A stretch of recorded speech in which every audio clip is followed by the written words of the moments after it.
Hello, welcome to another episode of Eureka Nerd. I'm Will, Blanket Snail. And I'm Leah, Carnivorous Plant Monster. And we come to you at the end of... Oh boy, what a week. It really has been. It's been a whole 7 days. America made some choices. We'll talk a bit more about that in a moment. Well, let's just cut right to the quick and open up with our first story. The top 10 fears of 2016, sourced from Chapman University, a survey of American fears. This is the third year of this annual survey, and its results may have some answers for why the US voted the way it did. They really paint a picture. I mean, it's basically the entire film history of Mark Wahlberg if you work your way down the list. Because top of the list, the number one fear in America, with 60.6%, is corruption of government officials. Then on to, at 41%, terrorist attack on nation. Not to be confused with number 4, victim of terrorism, which is at least, 3 films that have come out this year that I can think of. Strangely, number 3, 39.9%, is inadequate funds for the future. Going down the list, the fifth most frightening thing to Americans, apparently, is gun control. As in having it rather than not having it, which I find a lot more alarming. Yeah, gun uncontrol is probably scarier to me. A lot of people are very, very attached to their guns. Presumably that might overlap somewhat with the 38.1% who are scared of loved ones dying. Which links with number 9 on the list, loved ones becoming seriously ill. Although number 10... is the Affordable Healthcare Act / Obamacare. I don't understand what's frightening about being able to go to a hospital and get treatment. Maybe it's related to number 1, this perceived fear of corruption. You think that if people know all your medical records and you're paying tax and like you're going to state hospitals, that there's going to be some guy getting rich off it already, unlike all those completely not-for-profit private health companies. Yeah, I don't get it at all. I cannot relate to being frightened of being able to get healthcare. I can't relate to being frightened of not having to choose which finger to get reattached if I'm involved in an industrial accident. Well, at least here in England we have the NHS. This is also the same week that £700 million worth of contract have been sold off to Virgin Medical Company. Looking at you, corruption of government officials and inadequate funds for the future. But yes, there is quite a lot of overlap in the fears on this top 10 list. Things that guy was running on. So, by positioning himself as an outsider, he's appealing to people who are frightened of government corruption. He's going to make all the terrorism go away. By banning everyone. Apparently that whole section of domestic terrorism, it's not a thing anymore. Not having enough money for the future, you can trust him. He's got money, about a third of what he actually claims, and he would have more if he hadn't done any business whatsoever in the intervening 50 years. But... unfortunately, the people who are frightened of people they love dying or economic collapse may be shit out of luck, but it remains to be seen. Let's have a quick quote from Christopher Bader, who is a professor of sociology at Chapman University, who says that people often fear what they cannot control, and we find continued evidence for that in our top fears. You know what else you can't control? Spiders. But they are surprisingly not in the top 10. They're looking at a slightly different set of fears, I think, than common phobias, because if you were looking at the most common phobias in the US, I'm pretty sure spiders would be right up there. The survey this year introduced questions asking about conspiracy theories. If you believe in something, you can very easily be scared of it. Especially if it's something that's not real. We're looking at, conspiracy surrounding the JFK assassination, which ties into police corruption. We're looking at aliens. Who knows what they want? Their answers showed that more than half of Americans believe the government is hiding information about the 9/11 attacks and the assassination of JFK. A quarter of Americans believe there's something suspicious about the death of Supreme Court Justice Antonin Scalia, which is interesting because he was old and sick, so... he was real old. People die, guys. Have you not seen Fears number 5 and 7?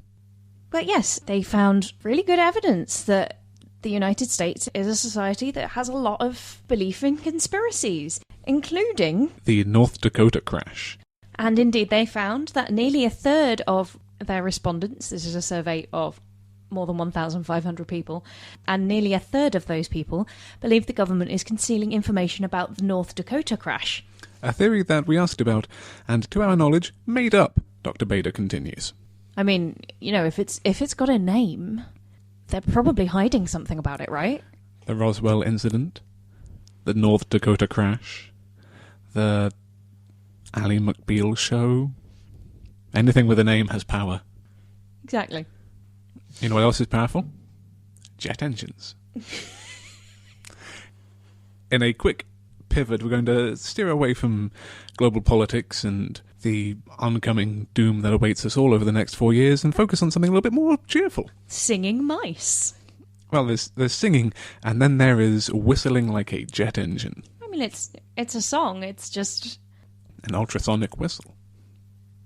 Using ultra-high-speed video of 100,000 frames per second, the researchers who've come up with this result, who are working at the University of Southern Denmark, showed that instead of using vibrating vocal folds in their larynx to make these ultrasonic sounds, they use a jet of air from their windpipe to produce these ultrasonic whistles.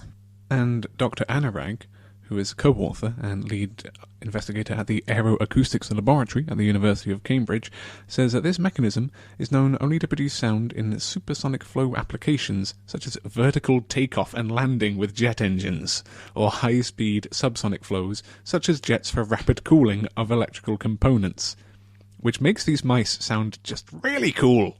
Cutting-edge mice. And they think it's entirely possible that other species of rodents use this technique to make some of their sounds. So rats also use ultrasonic sounds to communicate amongst one another. Bats might use this technique for their ultrasound. And they're hoping that this research has some application for human speech and those who have trouble with processing human speech, for example, anyone with developmental disorders which hampers language learning. But unless we can start developing jet engines in our necks as well, I'm always going to be a little bit jealous of mice from now on. And not just because they're small and fluffy and get to eat the peanut butter. I eat plenty of peanut butter. You do eat plenty of peanut butter. Speaking of which, peanut butter is a top flavouring at the moment, it seems. You can get it in all kinds of things because it's espoused as being, a high protein.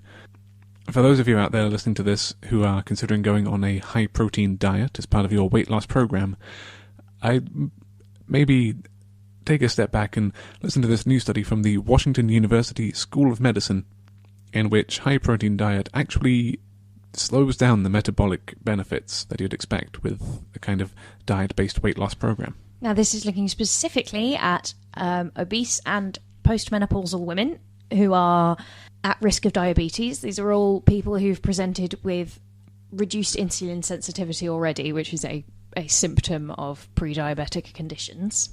So that's why they've been put on this weight loss program, is because it is, their diet or possibly just their size is impacting their health.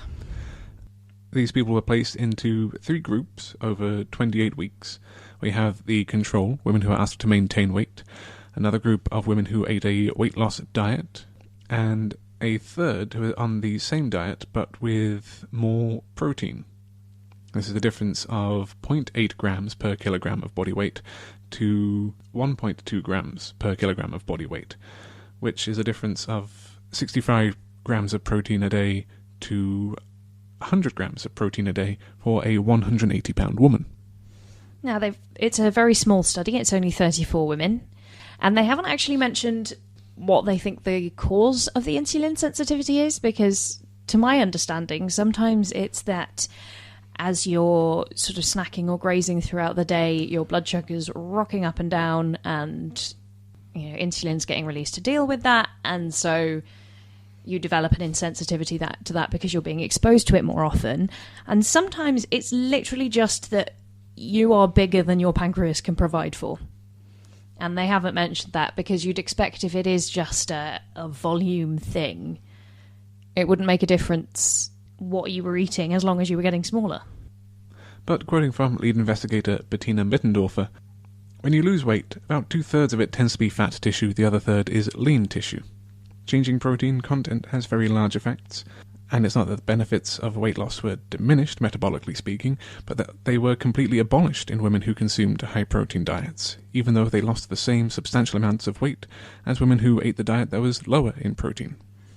I don't know why this is the result that they have, and Mittendorfer does plan to continue researching, investigate it with larger sample sizes, seeing if the same effects happen with male subjects. It could just be that the protein is being metabolized faster because it's more readily available, so if you're using that as an energy source instead of fat, then the fat doesn't get used.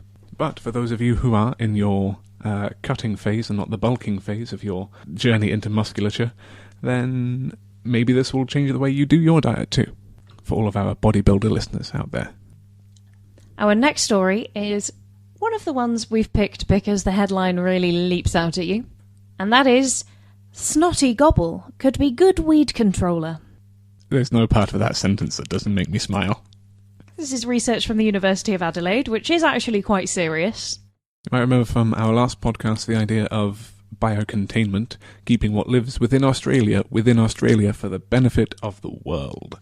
Or rather, keeping what doesn't live in Australia from getting into Australia and ruining what lives in Australia. And this is on a similar theme, only this time it's dealing with species that have already invaded. So looking in southeastern Australia, where the native vine, Cassitha pubescens, better known as snotty gobble, is able to kill invasive species such as gorse, blackberry and Scotch broom, but isn't doing anything to damage any of the native shrubbery. This is very significant because if you've done any sort of gardening or weeding in Britain, in Northern Europe, where, you're dealing with a plot that's been derelict for a while, gorse and brambles and broom are really difficult to get rid of. They are very, very hardy. In an environment like Australia where the climate is nicer and there aren't any natural controls on them, I can imagine them being a real issue. What really gets to me is the method by which Snotty Gobble manages to do its dirty business, attaching to host plants via suckers, latching on and sucking out the water and nutrients so they can grow at the expense of the plants they infect, according to Robert Sirocco, a recent PhD graduate from the university's School of Biological Science. It's a very promising native biocontrol agent. And in my head, it's like a leech plus a sticky bud. Just gets on you and keep that Snotty Gobble away from me. I'm imagining suckers more like strawberry suckers. It just sort of stretches out runners, and wherever they hit the ground, they root. Moving away from plants and into a virus carrying the DNA of black widow spider toxin. And if that isn't the most metal thing I've ever heard, I don't know what is. This virus is a bacteriophage, which attacks a bacterial parasite called Wolbachia that does infect black widow spiders. Now, the last I heard of Wolbachia, they were being used as a plot device in Metal Gear Solid 5 Phantom Pain, but that was some weird, crazy sci-fi stuff involving zombies and speech loss. But what these are bacteriophages, the kind of virus that infects a bacteria and uses their means of cell division to propagate DNA to infect more bacteria, in the same way that those bacteria would then infect anything else. When they have replicated their DNA within the host bacterial cell enough, they wrap themselves in fragments of the membrane of that bacteria. And then when they want to get that membrane off them, the way that they punch their way out of this bacterial membrane envelope they're in to disrupt the cell membrane is the toxin. So you've shrouded yourself in this cell membrane, and then you just erupt outwards, full of spider venom and viruses, and apparently it's actually good for us? Yes, the knock-on effect of this might help us with efforts that are already being made to use the Wolbachia bacteria to fight dengue fever and Zika virus. Using some of this virus's techniques, we'll be more able to genetically engineer the bacteria, which already prevent the viruses that cause dengue fever and Zika virus from reproducing in the Aedes aegypti mosquitoes that spread them, which could seriously hamper or indeed entirely stop the spread of these viruses. And they do comment at the end that apparently Bordenstein has been studying this bacteriophage for 15 years just because he was curious about how it survives in a bacteria that has such a small genome. At the time, some of my colleagues asked why I was studying such an obscure subject, he recalls. The answer is because it's metal as hell and could save the world. This is one of the things about science, is you investigate things because you're curious about it and find things out, and then someone at some point will find a way that that's useful. This is why the Ig Nobel Awards exist, because quite often this apparently silly research has got great applications further down the line. I think we mentioned in that episode, nobody knew what to do with lasers when they invented them, and now they're in everything. Velcro comes from space. Well, NASA, but I just think it's interesting how they really buried the lead in this. That sure, bacteriophage carrying the Black Widow spider toxin is really cool and all. It's really cool. But that it could also prevent malaria and dengue fever and the Zika virus being transmitted by mosquitoes, that is really cool. That is top cool. Like you play that trump card and you win the cool. It's like, hey, what's science done this year? Oh, you know that virus that really, really frightened people when they were going to the Olympics in Rio? We might have found a way to fuck that shit up. With Black Widow toxin. You're welcome. And now we move on to a story which is in the list entirely for Will's benefit, because it is... Well, it's dear to my heart, and the Milky Way's ancient heart. Yes, we are talking now about the terrifying void of space. And one of the slightly less voidy bits, i.e. the middle of our galaxy.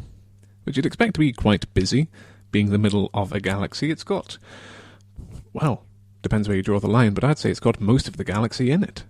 But unfortunately, it's very hard to actually study it because there's so much stuff in the way and already there that figuring out what is going on and how far away and how long ago that happened it poses a lot of problems. But discovery of RR Lyrae stars has helped astronomers figure out the difference between competing theories of how bulges in space form. As far as I can tell, they did know about the RR Lyrae stars before, but as they're frequently outshone by younger and brighter stars, this is the first time they've actually been able to find them towards the centre of the galaxy in order to use their unique properties to make measurements. Yes, and by studying how often they fluoresce, how often they emit light, brightening and dimming, which is the length of its cycle, then they can measure the brightness, and from the brightness they can work out, based on the speed of light being what it is, how far away it is and how long ago this happened. And just so you know, he's picked up the H.P. Lovecraft anthology again. Brace yourselves. Unfortunately, these excellent distance indicator stars are frequently outshone by younger, brighter stars, and in some regions they are hidden by dust. Therefore, locating RR Lyrae stars right in the extremely crowded heart of the Milky Way was not possible until the public VV survey was carried out using infrared light. Even so, the team described the task of locating the stars amongst a crowded throng of brighter stars as daunting. They had shape, for did not this star-fashioned image prove it? But that shape was not made of matter. When the stars were right, they could plunge from world to world through the sky, but when the stars were wrong, they could not live. But although they no longer lived, they would never really die. They all lay in stone houses in their great city of R'lyeh, preserved by the spells of mighty Cthulhu for glorious resurrection when the stars and earth might once be ready for them. Not only are these stars powerful evidence for an important theory of galactic evolution, they're also likely to be over 10 billion years old, the dim but dogged survivors of perhaps the oldest and most massive star cluster within the Milky Way galaxy. So in case you were wondering, space, still spooky. Spooky as all heck. You know what you need to lighten the mood? Boobs. Unfortunately, we're not going to support regular high street purveyors of boobs. Because unfortunately, it seems that, as many people have thought for some time and that I didn't realise wasn't confirmed yet, lad mags making sexist jokes makes the sexist jokes themselves seem more normalised and less hostile. a collaborative team of leading social psychologists from the University of Surrey, Clark University, University of Kent, and Middlesex University, London, investigated how magazines normalise sexism in actually 3 studies, all published together, in the psychology of men and masculinities. So, supporters of these magazines usually say that, oh, well, we all know the jokes are ironic, so it doesn't matter. A joke is never just a joke, it's always got ulterior motives, usually to make people like you, and there's joking to reinforce or attempt to change social status, whether it be yours or someone else's in the group. And in that ironic idea that, oh, it's just a joke, no one could take this at all seriously, there will always be someone in the room reading that, listening to it and going, yes, this is how I feel and this is right. And it reinforces that sense of rightness. Or there'll be someone there who isn't sure and they'll think, oh no, this is fine, really, probably. I mean, it's all a joke, isn't it?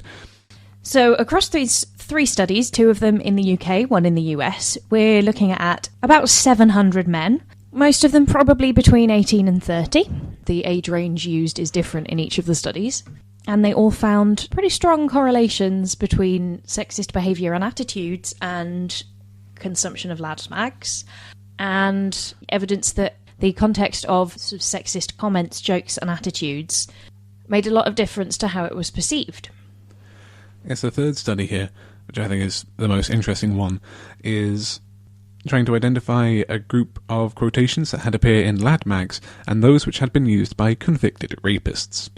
And having failed to do this effectively, correctly identifying only half of the quotations, the men who had taken part in the sorting tasks viewed lad mags as less legitimate.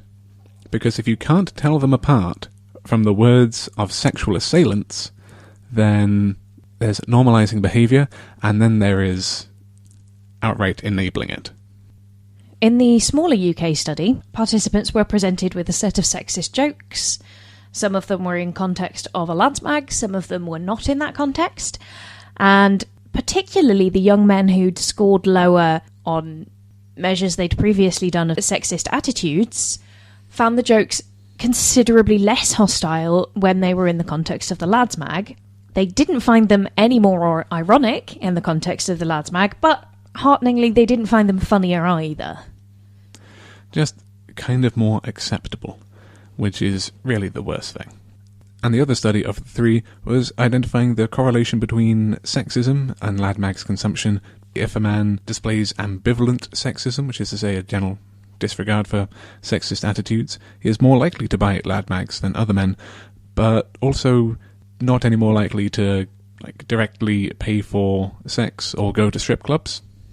And Professor Pete Hegarty of the University of Surrey Department of Psychology says that sales of lad mags has declined significantly in recent years, with several ceasing publication, but lad culture and normalisation of sexism is still a major concern, particularly on university campuses and online. Of course, lots of magazines have closed down, but if you just search for lad online, oh, the lads have not gone anywhere. In context of lads mags apparently being particularly bad for normalising sexist attitudes, I would like to just add a quote from my mother when she found a copy of Zoo magazine in my brother's bedroom a few years ago.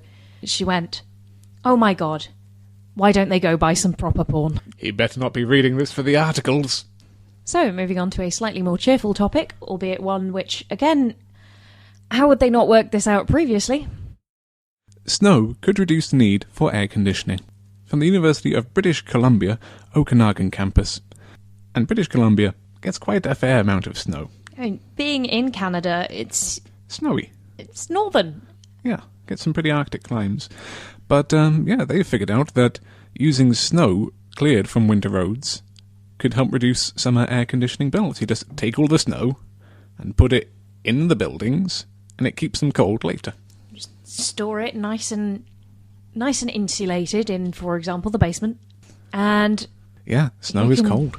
You can direct the ventilation through your nice pile of snow and help keep the building cooler. I can just imagine a bunch of people looking out across a frost-laden morn going, "Oh, we can use this, eh? This'll be handy come June." Moving away from the hard science of snow is cold, I want a bit more of a soft sociological aspect with the next story, but just as many sibilant S's. That Shakespeare has been found to help children with autism communicate. Now, I think it's not necessarily Shakespeare in itself, it's just that Shakespeare was used as a tool for the workshops. He's not returned from the grave to encourage mindfulness or anything. Well, and it's not particularly his work that has this effect. It's that, in this case, they are using Shakespeare, but it would probably work with theatre in general. Basically, a sort of behavioural thing aiming to help children with autistic spectrum disorders with their language skills and their recognition of facial expression. This is a study with 14 autistic kids enrolled in a systematic implementation of a drama-based social skills intervention known as the Hunter Heartbeat Method, which is created by Kelly Hunter, who is a Royal Shakespeare Company performer. Each session of the Hunter Heartbeat Method begins with the children quietly seated in a circle on the floor, making a hello heartbeat by tapping their hand on their chest. This allows them time to adapt to the environment and signifies transition into the session. Facilitators then lead the children through a series of games based on the plot of The Tempest, which focus on skills such as facial emotion recognition, eye contact, motor imitation, affective imitation, and pragmatics of dialogue exchange. Just all the different parts that build up into performing a scene, all done as a much more open game. And it absolutely makes sense that The Tempest is the play that was chosen for this. It's got lots of themes of alienation and isolation. You've got Caliban, who's grown up feeling like a monster. You've got Ariel, who is also inhuman. And these are the sorts of characters which I know for a fact autistic people find very easy to relate to, because of the way, mostly, that the world engages with them as something other and different. And Maggie Mailing, co-author and psychology graduate assistant at Ohio State, says that they get to interact with someone, they enjoy themselves, and they get that intrinsic reinforcement of socializing children with autism who don't always get an experience like that. And it just, she says, it blows me away every time I see how these kids are able to exceed all expectations with their ability to get engaged. I think the most important thing about this is less that this particular thing is making a difference to these kids, but that someone is taking the time to give them an opportunity to engage. I think this is one of the things about being autistic in the world we live in, is you quite often find yourself just being shunted off to the side as the weird kid or whatever, and just because your interaction with the world doesn't take the expected pattern doesn't make it any less legitimate. And these sessions were only held for 1 hour per week, over 10 weeks. And at the conclusion, parents, participants, everyone noticed a huge impression from the intervention based on just an hour a week. And I think the effort that goes into trying to force someone into a system which is clearly not engaging them, compared to, like you say, speaking with them through something which does work, through means that they sympathise with and find much more relatable, turns out works much better. Yeah, I mean, a lot of behavioural therapies, it's treated like a full-time job. You're spending 8 hours a day being told that you're behaving weird and people aren't going to get it. And this seems to be engaging with the kids on their level rather than trying to force them to interact in a neurotypical way. And now, from a play about ancient seas. Ancient seas! Are there ancient seas in The Tempest? I mean, there's a sea and it's kind of set in the past. Good enough! But you know how there's that big dinosaur, the big scary dinosaur called Tyrannosaurus Rex, right? The tyrant king lizard? I've heard of it. There's a new king in town. Oh. There's a new king in town, and it's a fish. How do they get the crown on it? He's grown the crown himself, he's armoured. This is Bothria Lapis Rex. Or B-Rex for its friends. Who has been discovered and described by a team of scientists from the Academy of Natural Sciences of Drexel University, Delaware Valley University, Stanford University, and the University of Chicago. And has been identified from fossils first discovered in the year 2000, near Oxy Bay on Ellesmere Island in Nunavut, Canada, which features 370 million year old fossils from the Devonian period. This fish belongs to the group Antiarchae, which are armoured fish. It's a group that no longer exists, sadly. Because fish with armour on, that's cool. I'm not sure I'd say sadly when these things grew to an estimated 1.7 metres, or about 5.5 foot long. That's as big as Elijah Wood. Or Beyonce Knowles. It's a person-sized fish. Just think about that. A person-sized fish. A fish the size of Jet Li. With its head covered in bony plates. Although, probably it wasn't that frightening. It sounds frightening as all hell. Because its lifestyle was probably that of a bottom feeder. It's got a downward-facing mouth and a flat bottom. I think they mean flat belly. Which are very similar to fish species today, which spend their whole lives lying on the bottom of stuff, filter feeding in the mud, or chewing on algae. And the armour itself would be a useful defence against whatever would be trying to bite through the top of them. And useful to keep you on the bottom rather than floating up. And quoting from the press release here, although popular culture tends to think that bigger is better when it comes to these prehistoric beasts, which is probably why you're more familiar with the T-Rex than Procompsognathus, it turns out that size may have done the B-Rex in. All Antiarchs are extinct by the end of the Devonian period. We can't know exactly why B-Rex went extinct, but large-bodied species are often found to be at higher risk of extinction than small-bodied ones. So Jet Li survives another day. Because he's very small. For a human.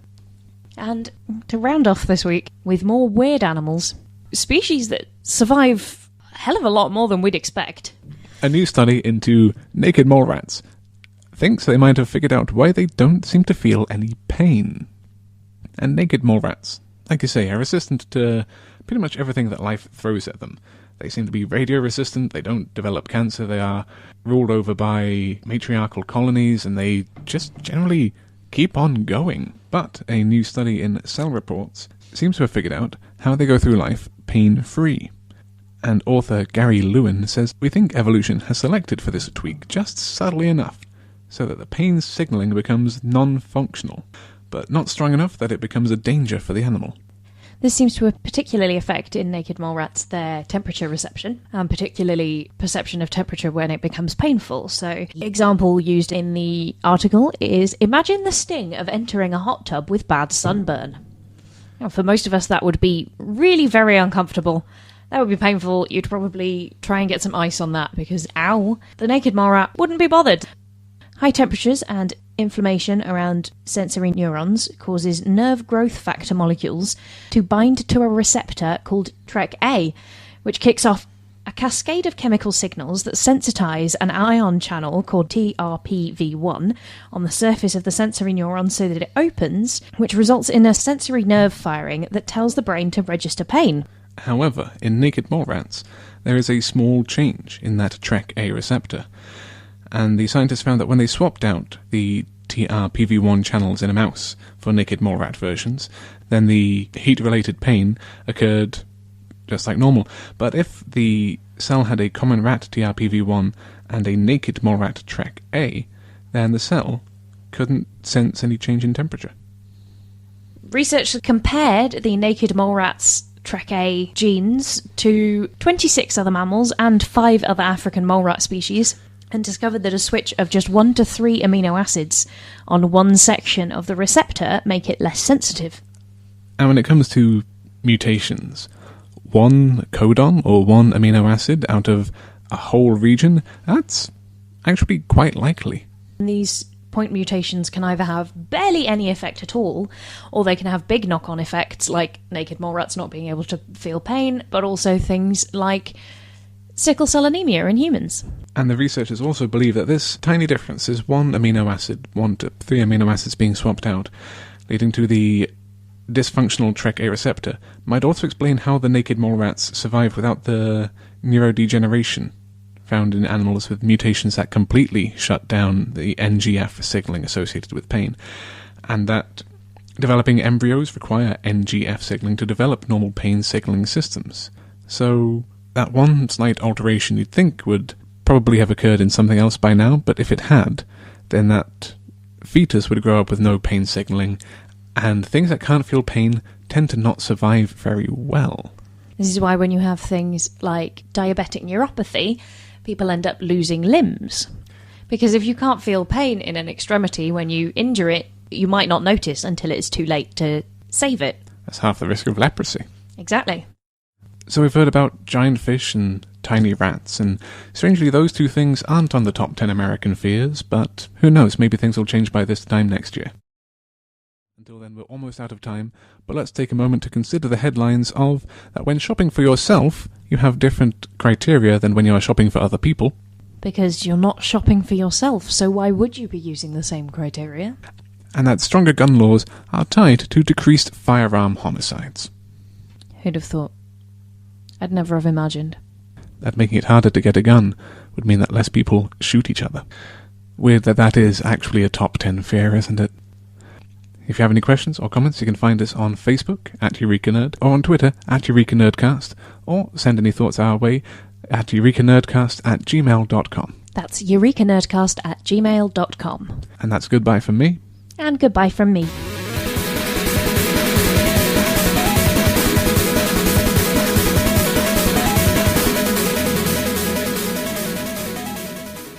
We've gone from those that went extinct hundreds of millions of years ago to those that we don't know how they are still around now, or even kind of what they're doing. What is the point of a naked roll mat?